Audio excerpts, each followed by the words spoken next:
The Quiet Room, read by Creep Cable. When Helen first moved into the house, the spare room didn't seem strange. It was just that spare, a square, undecorated box of space with beige walls, an old radiator, and a patch of sunlight that hit the carpet mid morning like clockwork. No mirror, no curtains, not even a light fitting. She told herself she'll get around to it. She just never did. The rest of the house, a modest Victorian terrace on the edge of Kent, was tidy, everything in its place. Books alphabetized, knives arranged by length, even the plants.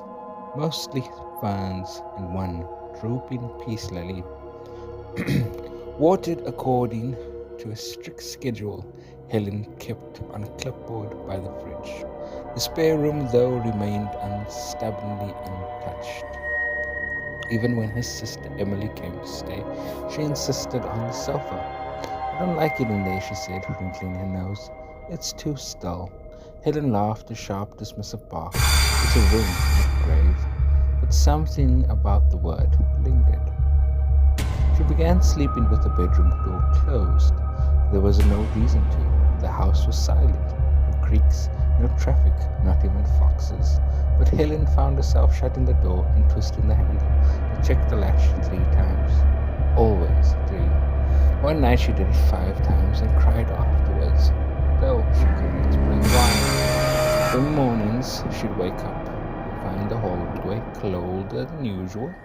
She checked the boiler, the windows, even laid a line of talcum powder across the spare room entrances. Nothing, no prints, still the stench of wrongness grew. Not loud, just steady, constant. Helen told herself it was loneliness. She'd lived alone for nearly a year now, ever since Mark left. Not for another woman. For clarity, whatever that meant. She'd taken his bicycle, his stupid beard oil, and the framed picture of their dog, even though it had died 5 years ago. The house felt empty without his movements, without the weight of another presence. She told herself this is what people meant when they said they felt haunted. She still avoided the spare room. She didn't enter it, didn't clean it, didn't even glance at it as she passed.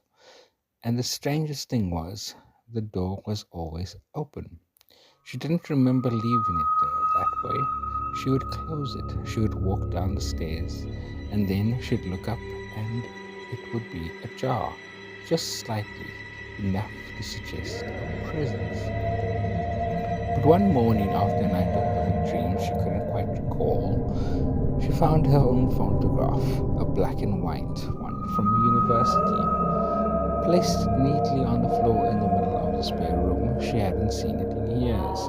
The frame was cracked. She stood at the doorway for several minutes, unable to step over the threshold. Eventually, she knelt and reached for the photo with one hand, keeping the other braced against the wall. Her fingers touched the carpet. It was damp, just in that spot, as if someone had breathed there all night. She threw the picture in the bin. She didn't sleep that night. She started sleeping on the sofa like Emily had. She turned the television on for background noise, old quiz shows, nature documentaries, anything to drown out the weight of silence.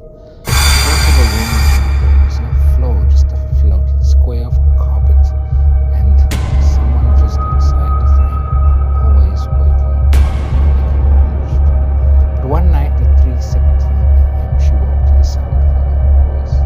It was faint and upstairs. She froze, her heart thudded into loud. She knew the sound of her voice, the cadence, the slight essence.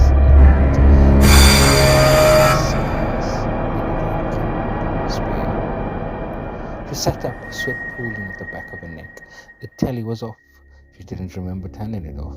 She waited. Silence. Then, the faint creak of floorboards above.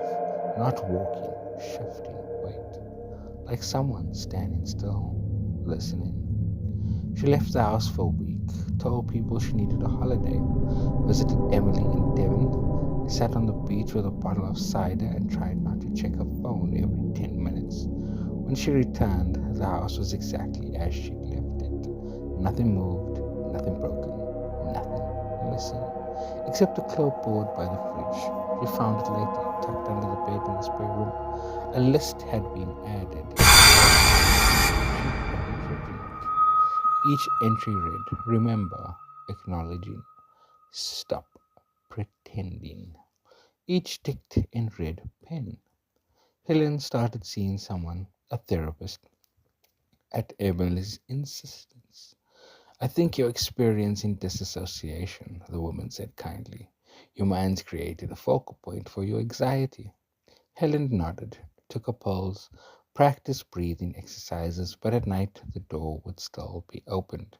And she knew, something waited just behind it. Not a ghost, not a monster, a thought she couldn't think. It happened on a Tuesday. Helen woke up in bed, a surprise in itself. The sun was streaming through blinds, and the house was quiet. Still, the sort of stillness that comes after a decision is made. She got up, walked upstairs. The spare room was open. She stepped inside. There was nothing unusual, no mess, no writing on the walls, no spectral figure, just the old carpet and the empty walls and radiator humming faintly. She stood in the center and closed the door. She stayed there a long time. When she emerged, her face was different, lighter in some way. Her posture changed. She didn't look back.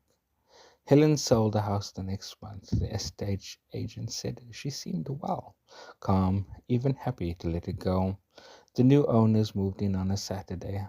On Monday, the woman called the agency. "Just a small thing," she said slightly. "Is there a reason there's no light fitting in the second bedroom? We found something odd written behind the wallpaper." The agent paused. "What did you say?" The woman hesitated.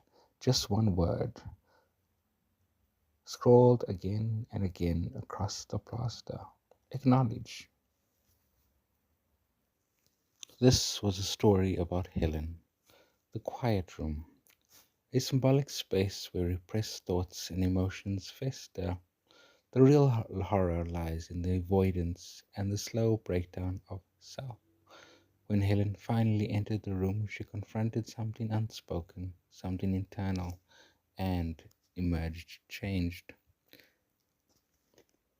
What she found in the room was and is still unknown, but it was waiting all along.